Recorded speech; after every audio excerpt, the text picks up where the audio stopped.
South East Radio's Business Matters with Karl Fitzpatrick. Well, the Digital Town Awards are now in their fourth year and will be accepting applications until next Friday. Oonagh McCutcheon, National Director of the .ie Digital Town Programme, joins us now to provide us with examples which highlight the positive impact of digital town projects and to reveal what the judges will be looking for in this year's applications. But Oonagh, remind us about what the Digital Town Initiative is all about. Good morning, Karl. Nice to be back. What it's about is shining a light on local digital champions, voluntary groups, town and local communities, and also business enterprises, and I'll come back to that in a moment. And you might say, why are we doing it? So I'm calling you from .ie, which is the trusted national registry for over 330,000 domains. And we're a profit for good company. So a lot of our activity is around encouraging digital adoption and supporting digital advocacy initiatives. And that's where the .ie Digital Town Awards came from. And what benefits can digital towns deliver for their communities? Yeah, I think one of the things that I'd say it's important to think about when you're thinking about a project, sometimes it doesn't start as a digital project in your head. So you might be doing something that's very useful for your community and you're using digital as an enabler to make that project happen. I'll give you an example. We have one category, which is the local hero category. This is for our unsung heroes. And in 2023, the person who won that was a lady who had set up a Trishaw volunteer activity, and the idea was that she would take elderly people from nursing homes and take them out for a spin on the bike and stop and smell the flowers and just take in the air. And the digital element of her project was that she had an online booking system and that she was using social media to promote it. So it's that kind of thought process is important to think about. So it's a project that's being done for the betterment of, the community, of the town, of the businesses in the town, and then it's how digital supports it. And I know that the Ludgate Hub in Skibbereen had a very successful project as well in helping people get back to work. That's right. They were a winner as well. And again, what they were about was trying to help people who, what they call workplace returnees. So people who had to leave the workforce for whatever reason, maybe family or health or whatever. And, technology moves so fast that these people needed to be retrained in ICT skills and digital skills so that they were able to get back into the workforce. So that's another super example. The Digital Town Awards is accepting applications until next Friday, March the 1st. The awards celebrate and recognise the digital achievements of local towns. But what categories can these projects apply for? So we have a range of categories. We have 10 in total. And we have digital education, tourism, community, business, agri-tech, sustainability. So those are some of the main categories. And then we have a special one for newcomer, and we have two further ones. One is a digital rising star, and that's for somebody maybe who's at a group within a town that's at the start of their digital journey. And the next one is a digital change maker. So that's maybe one that's a little bit more advanced, a little bit further down the line. And what we love then to reward is the digital local hero. So it's, as I said, the unsung hero, the person who works tirelessly for the betterment of their community.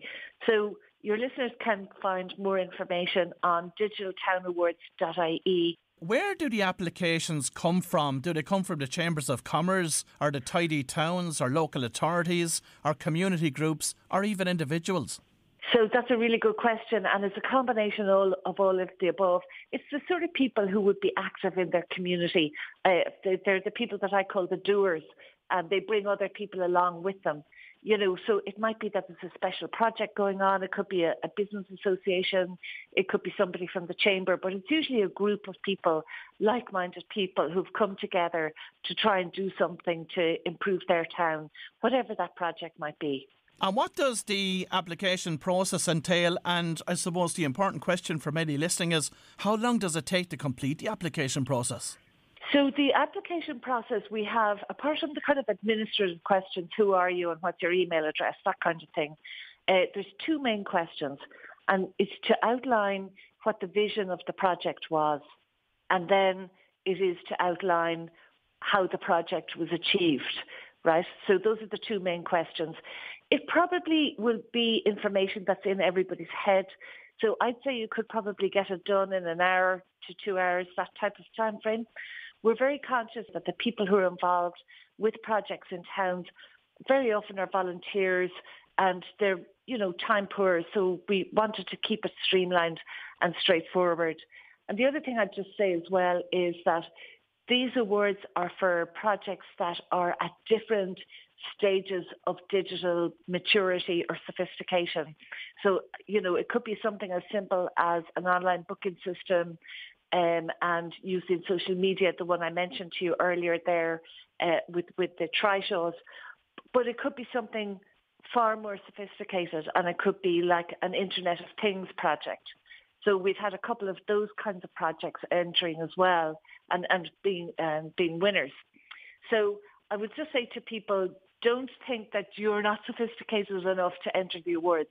You absolutely are, because it's about the impact that it has as opposed to the technical complexity. Does that make sense?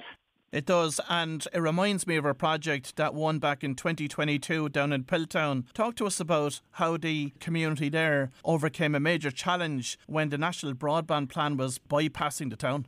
This was in Piltown in Kilkenny, and a group of people, and again spearheaded by one or two people who were really motivated to do something about it.